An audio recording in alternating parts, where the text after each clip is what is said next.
Então, muito bom dia. Estamos aqui para vos transmitir um conjunto de iniciativas legislativas que vamos apresentar e que se prendem com a resposta de emergência à tempestade e aos efeitos económicos, sociais e humanos disso mesmo. As consequências do comboio de tempestades que atravessou o país e que enfim, continuam a marcar o dia-a-dia de tanta gente, deixou um rastro de destruição e que levou à perda de vidas humanas e pôs em causa as condições mínimas de vida de um número imenso de pessoas. Gente ferida, casas destruídas, negócios destroçados, um estado de calamidade em vários concelhos, um desastre que implica, portanto, uma resposta política imediata e também no médio e no longo prazo. E é disso que vos queremos dar conta. Nós vimos uma mobilização extraordinária de pessoas a ajudar outras pessoas e esse trabalho deve ser estimado, deve ser valorizado. Foi e é o melhor do país a afirmar-se. A comunidade é importante e é uma necessidade particularmente indispensável em contextos de crise como aquele que estamos a viver. Mas numa altura destas, o Estado, o Governo, não pode falhar a ninguém e deve ser o garante do apoio a toda a gente cujas vidas ficaram altamente fragilizadas. O Governo pôs em prática um conjunto de medidas, ou melhor, anunciou um conjunto de medidas que só pode ser entendido como um ponto de partida. Já o dissemos várias vezes, continuamos a afirmá-lo, só pode ser um ponto de partida, só pode ser uma primeira fatia, porque é manifestamente insuficiente para uma resposta adequada às exigências de socorro imediato. Por isso, o Bloco de Esquerda apresenta hoje um conjunto de propostas que devem servir como um escudo social para proteger as populações e os territórios afetados pelas tempestades. São 10 as medidas que vamos apresentar e apresento-las muito sinteticamente, depois o deputado Fábio Figueiredo dará as explicações que forem mais adequadas. Primeira medida, apoio extraordinário às famílias. Um apoio direto até cerca de 2 IAs e meio, ou seja, cerca de 1.342 euros, por adulto de agregado familiar que tenha perdido rendimento para garantir a subsistência e os bens imediatos das famílias. Segunda medida, proteção no desemprego, com a prorrogação automática por 6 meses de todos os subsídios de desemprego que terminem no primeiro trimestre de 2026. Terceira medida, realojamento urgente, com um subsídio de renda extraordinário, com valores do IRU, para famílias que perderam a habitação própria e permanente. Quarta medida, isenção de IMI, com isenção deste imposto relativo a 2026 para todos os imóveis que registrem danos estruturais severos e identificados e que tenham sido certificados. Quinta medida, apoio ao comércio local e ao tecido produtivo, com a suspensão de rendas comerciais e industriais e compensação financeira direta do Estado aos senhorios. Rendas com esta característica. Sexta medida, travão aos despejos. Suspensão de despejos e denúncias de contrato em casas e estabelecimentos comerciais e industriais nos concelhos afetados até dezembro de 2026. Sétima medida, valorizar a linha da frente. Suplemento de 20% do salário base por cada dia de missão para operacionais de socorro, de limpeza, forças de segurança, forças militares envolvidas no socorro às populações particularmente afetadas. Oitava medida, vigilância de preços, através de uma ação de monitorização da ASAI sobre bens básicos para impedir a especulação nas zonas em situação de calamidade. Nona medida, justiça reparadora, ou seja, em concreto, uma indemnização base de 180 mil euros por morte ou por incapacidade permanente absoluta que decorram da tempestade. E, finalmente, 10ª medida, acelerar a reconstrução através do financiamento estatal a 100% para obras em vias e redes municipais com adiantamento imediato de 25%. São estas as 10 medidas que queremos apresentar e com ele queremos deixar claro várias coisas. A primeira é que o socorro deve ser imediato e chegar efetivamente às pessoas que foram afetadas, às pessoas e às comunidades que foram afetadas. Em segundo lugar, que é agora que tem que se pôr em prática já um planeamento para as infraestruturas críticas, a isso iremos posteriormente, mas também que ninguém pode especular e lucrar com esta destruição. Queremos sublinhar isso. O Governo avançou no sentido certo quando impediu a especulação em materiais de construção. O Bloco vai mais longe e propõe a vigilância de bens básicos, de bens essenciais, para garantir que quando faltam alimentos, quando falta água, quando faltam bens absolutamente essenciais, não haja a possibilidade de ver na crise dos outros uma forma de lucrar, uma forma de ganhar. O país precisa de uma resposta forte, precisa de uma resposta coerente para ajudar quem precisa de ajuda e neste escudo social o que nós entendemos que é uma ajuda indispensável a quem precisa, nós procuramos materializar uma forma de transformar a solidariedade das comunidades numa solidariedade do Estado. É isso que as pessoas exigem. E a sua revolta, a sua indignação, o seu sentimento de abandono é demasiadamente forte para que esta mensagem não seja levada a sério. E por isso mesmo o Bloco vai garantir que estas propostas e este tema sejam discutidos o mais rapidamente possível na Assembleia da República. Disso vos dará conta o Fábio Figueiredo. Muito bom dia a todas e a todos.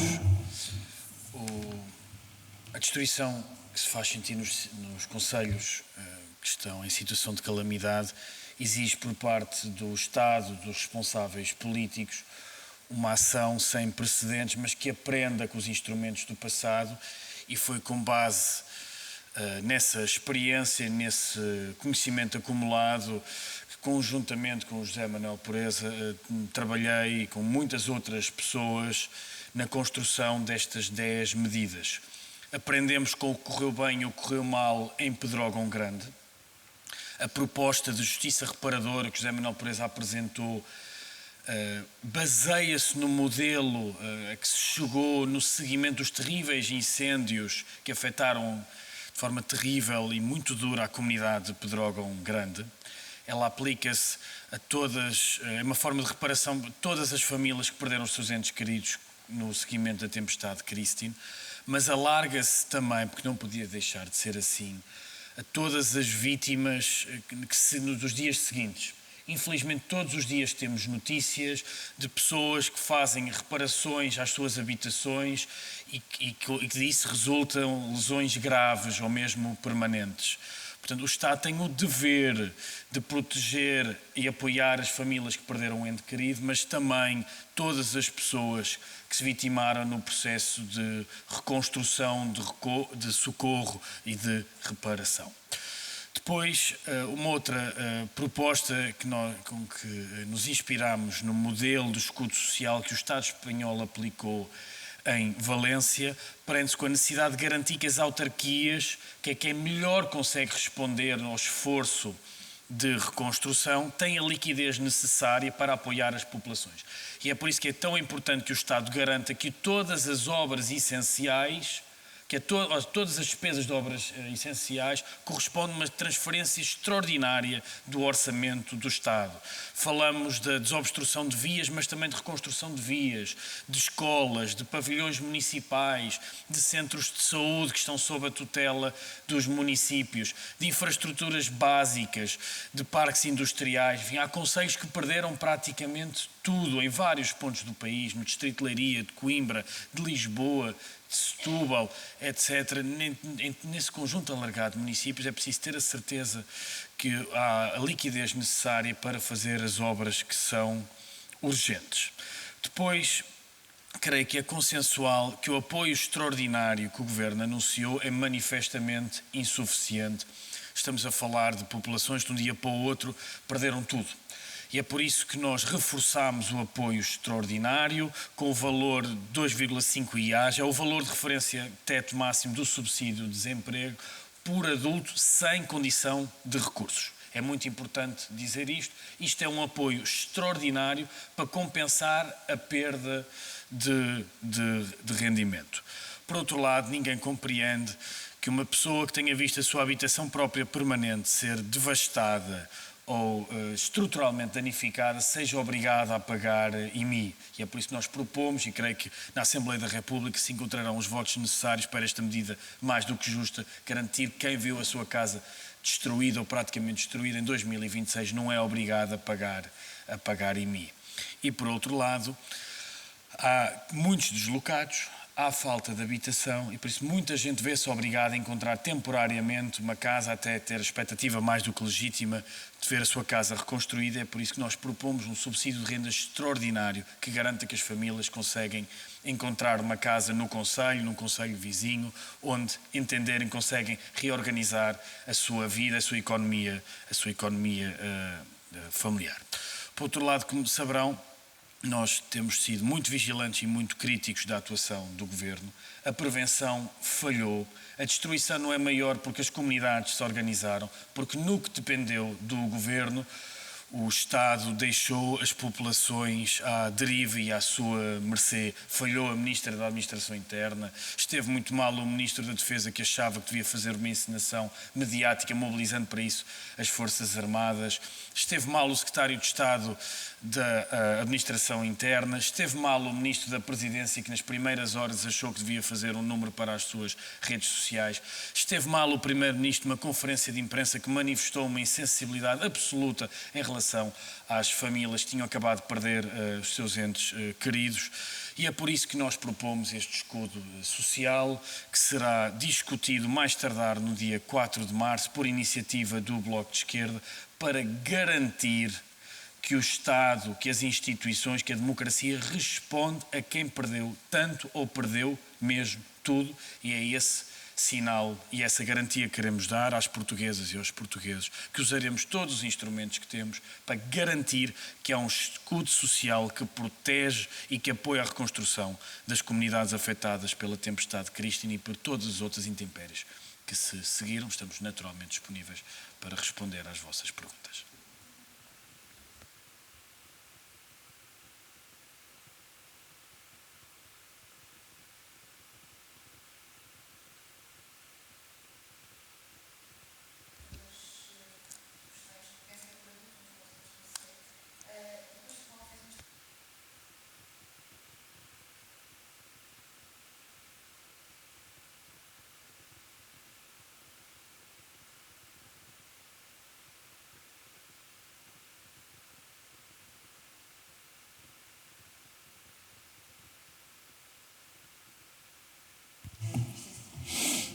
Então começo por essa e depois o Fábio fará o favor de dar esclarecimentos sobre as propostas concretas.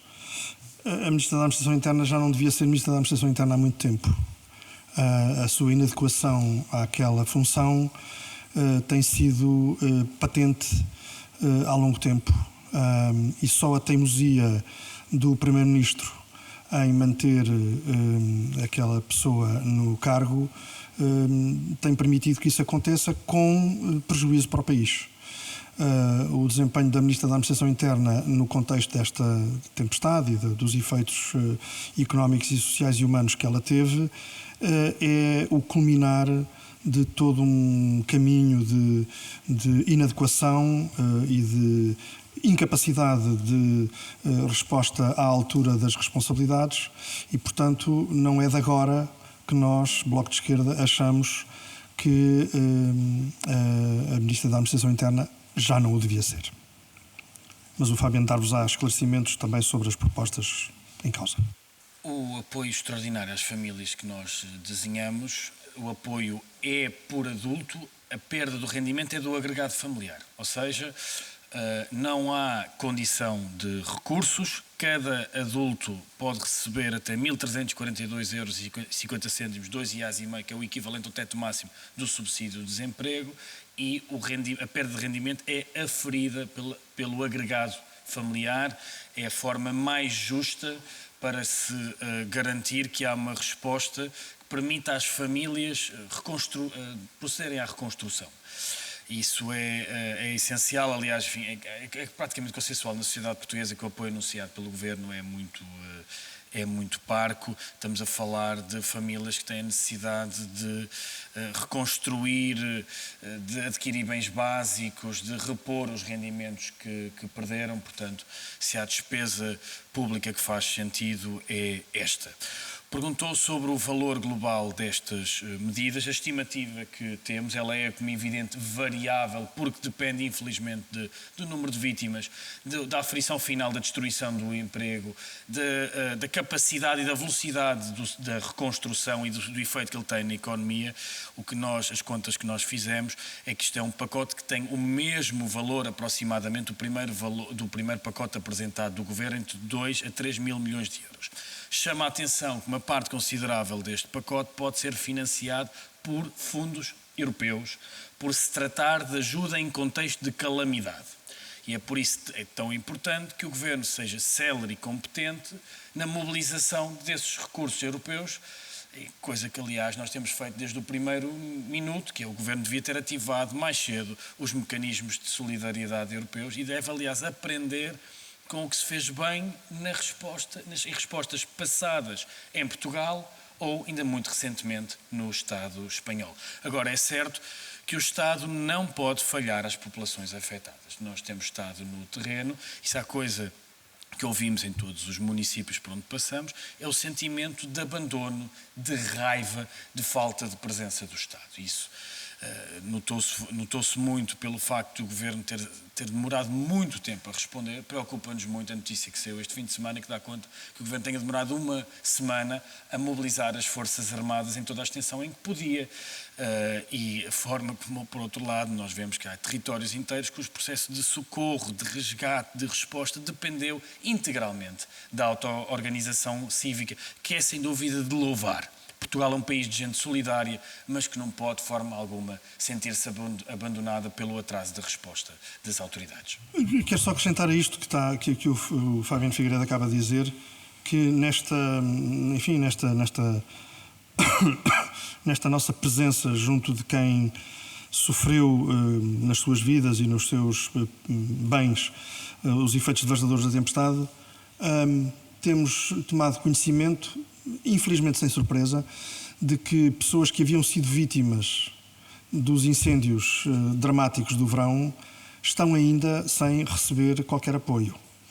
E, portanto, nós apresentamos este conjunto de medidas que significam da nossa parte uma vontade de reforçar o apoio do Estado, que é absolutamente necessário, por todas as razões que o Fabiano Figueiredo acaba de referir, mas estamos cientes também de que é absolutamente necessário que todos os apoios, os que o Governo tinha inicialmente previsto no pacote dos 2,5 mil milhões de euros, e estes que esperamos, evidentemente, que venham a ser aprovados pela Assembleia da República, não só sejam aprovados, mas cheguem do modo mais célere possível às pessoas e às famílias que, enfim, têm as suas vidas estragadas por esta situação. E, portanto,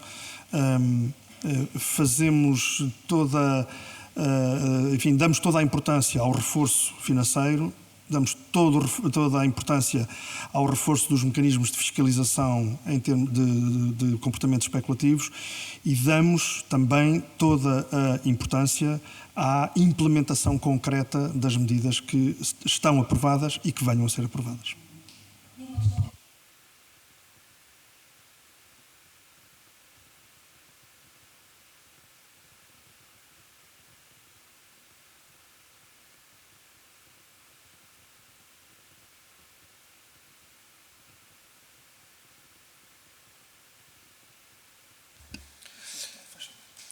O âmbito de isenção de IMI é para habitação própria permanente. É esse o âmbito. E edifícios ou frações autónomas que tenham sofrido danos severos, ou seja, que têm que ser alvo de um processo de reconstrução demorado. Se uma pessoa tiver só que fazer uma rápida reparação no telhado, isso, como é evidente, não é indiferente, é uma situação incomodativa, mas não é um dano severo. Agora, há muitas casas integralmente destruídas.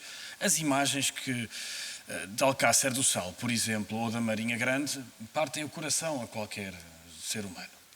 Aquelas pessoas ficarão sem acesso às suas casas durante muito tempo. Não faz nenhum sentido que tenham que pagar IMI. É disso que se trata, ou seja, que a casa seja declarada como inabitável. Uma casa inabitável, nestas circunstâncias, não deve pagar IMI. Portanto, isso é para nós muito claro e creio eu que será claro para a larga maioria dos deputados da Assembleia da República.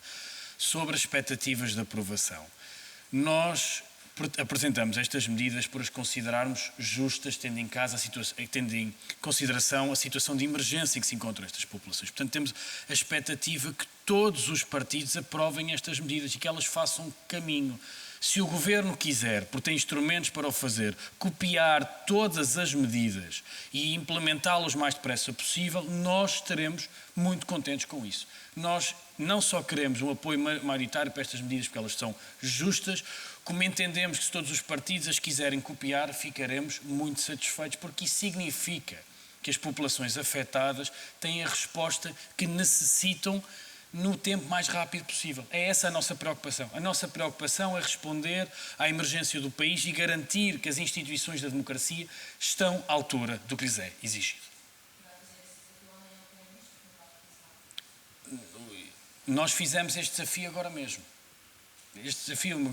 Fizemos esta conferência de imprensa, estivemos a trabalhar ao longo dos últimos dias com especialistas, a ouvir pessoas que estiveram no terreno, que desenharam as medidas que responderam aos terríveis incêndios de 2017, a falar com companheiros do lado de lá da fronteira, saber o que é que tinham aprendido com a terrível tempestade de Ana em Valência, recordando também o trabalho que foi feito na Assembleia da República e por várias instituições no contexto do Covid-19, e foi com esse estudo, com essa aprendizagem, com esse processo de auscultação que nós chegámos a estas 10 propostas. Temos a expectativa que sejam aprovadas, que façam caminho, que sejam reproduzidas, porque é isso que o nosso povo nos exige.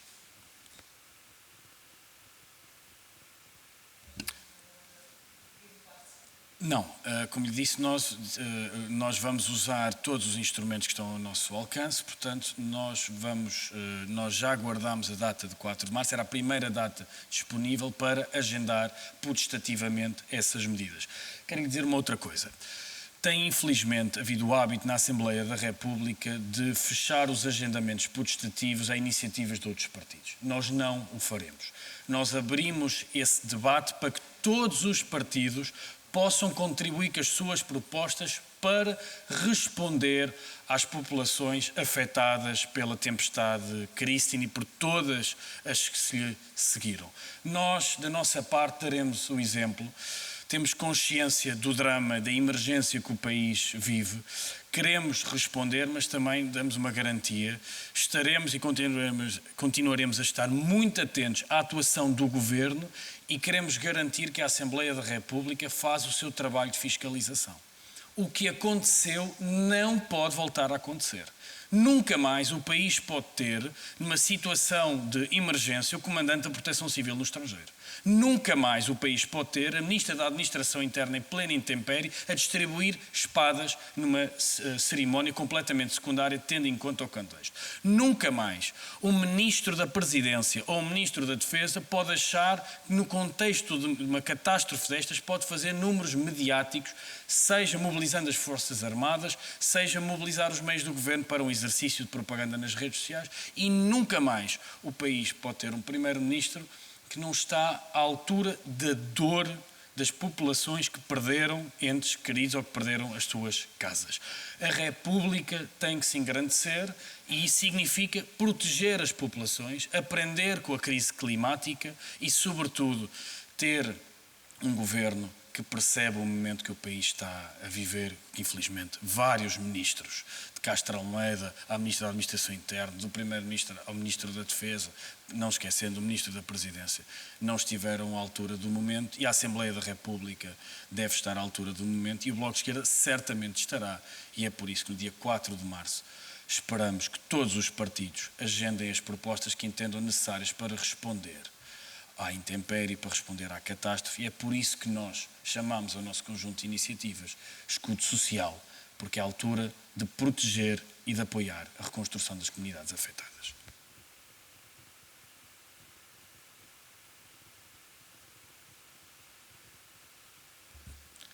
Nós não somos indiferentes ao silêncio e ao incómodo. Repare que foi a Ministra da Administração Interna e foi o Secretário de Estado adjunto à Administração Interna. Os dois, uma manhã, numa cerimónia. Como é que é possível? A Ministra da Administração Interna tem a tutela da Proteção Civil. Como é que a Ministra da Administração Interna, a primeira vez que fala à comunicação social, diz que estava a trabalhar no seu gabinete? Porque é que mentiu? A Ministra da Administração Interna não devia estar a comandar as operações? Não fazia falta no Gabinete de Gestão da Crise? Foi dispensada pelo Primeiro-Ministro? Todas as perguntas que nos ocorrem fazer só podem dar más respostas. Porque é que a Ministra da Administração Interna entendeu que podia estar numa cerimónia, como disse o José Manuel Pereza? A Ministra da Administração Interna está a mais no Governo. Por isso, no rescaldo, a Senhora Ministra da Administração Interna, esperamos nós, deve pôr o seu lugar à disposição, ou então, se não o entender fazer, que o Primeiro-Ministro admita e a substitua por alguém que esteja à altura da exigência da função. Se Luís Montenegro aplicasse ao seu governo as críticas que o PSD fez a governos anteriores, haveria no Conselho de Ministros mais cadeiras vazias do que cadeiras preenchidas. Está na altura disso ser levado a sério.